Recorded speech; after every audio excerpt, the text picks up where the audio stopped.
There are allegations that Eskom spent R500 million on a 3-month security tender. Private Security Association Tapsosa is demanding an inquiry into the claims. In fact, it says former CEO Ruyter flouted tender processes to get the deal approved. Tapsos Spokesperson Sindiswe Changuion speaks to us now. Cindy, what's the latest that you can share with us on these very worrying allegations?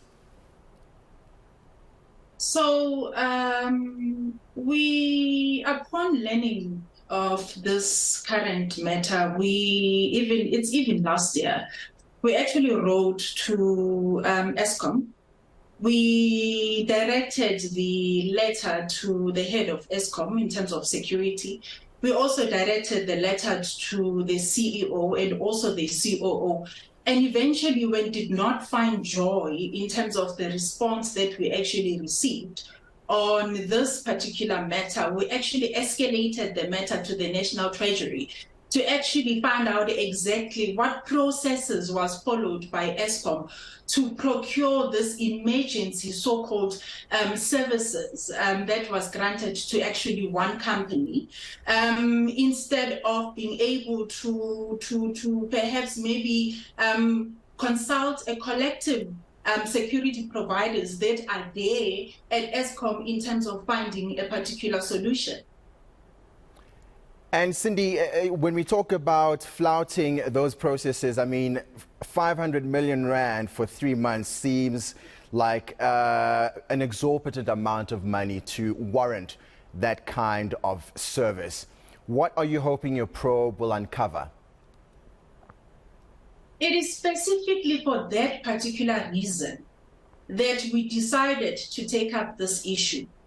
Firstly, 500 million that is paid by taxpayers and to render particular services of private security services. And this will include in terms of your guarding and so-called COVID operation services that were supposed to be conducted. By the way, in terms of those provision of services, we wanted to actually find out exactly what is it that was supposed to be done by Eskom or by this company in terms of being able to deliver those private security particular services. And that's where we wanted to actually find out exactly in terms of the emergency procurement services that it's said to be conducted by Eskom, that what processes exactly was firstly followed, and secondly, why is it that other people were not even given an opportunity? Why handpick one company to be able to render those particular services?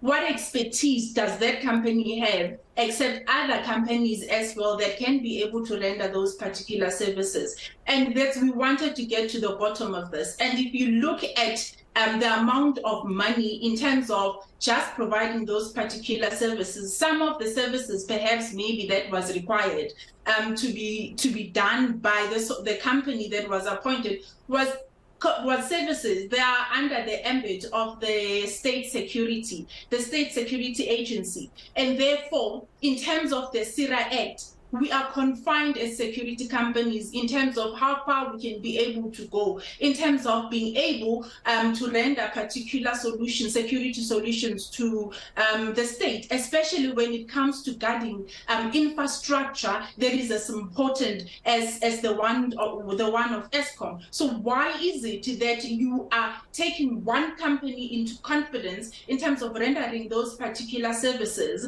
but you are not actually looking at those that have also put up their hands to say to Eskom that we are available in terms of being able to assist Eskom. In fact, even if the crisis that is faced by Eskom currently, it's not as if the service providers that were there did not raise their hands to indicate they are available. They decided that they were going to go on some emergency procurement approach where they're going to be handpicking one company that is going to be rendering those particular services. Firstly, they're talking about guarding services, and they're talking about COVID operations. What COVID operations was conducted that amounted to 500 million being used in 3 months?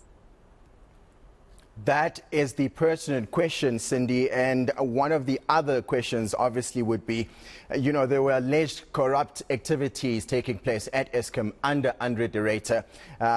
He himself admitted this much. And now that there's a book out, there are other allegations in Truth to Power. That's the book where some of these allegations are being painted by Ruyter himself.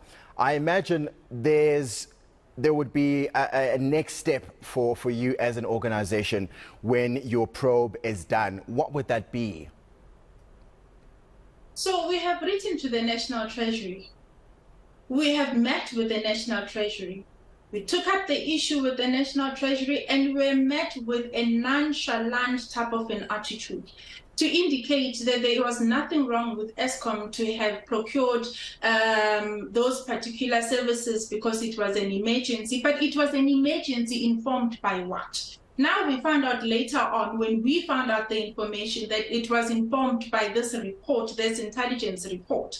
And when we were asking them, they were not forthcoming with the information. What we were asking, and we are going to escalate this issue as Tapsosa, and as business people and as citizens of the country, we are going to escalate these people until we find accountability and responsibility in terms of the money that has been used to procure these particular services. And we are not going to even leave it alone. If the National Treasury is not going to give us answers that are befitting in terms of understanding what is it that was done with that money. We have escalated the matter to the portfolio, to the necessary portfolio committee in order for them to be able to look into the matter. We also call on the electricity minister for him to be able to start looking at this particular matter, because the infrastructure of Eskom is very important, and security services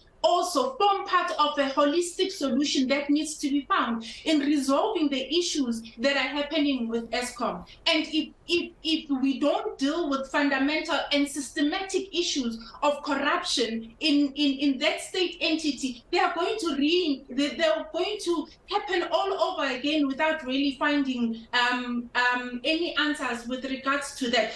Why is it that when we are taken to task and writing to Eskom and confronting these particular issues, there's nobody that wants to actually respond in that regard? We go to the National Treasury, we ask exactly the same questions. We are met with a nonchalant attitude of being told that that there is absolutely nothing wrong. But you can be able to tell that in terms of 500,000 that is being deployed, that is meant to render particular services in 3 months, what is it that was done? When the same modus operandi in terms of syndicates, in terms of diesel being stolen, in terms of the protection of infrastructure going to something else, and nothing has been done. So that means that 500,000 didn't really do something. And if you look at the deployment aspect of it as well, the 500,000, if you break it down per security officers, it's 116 rands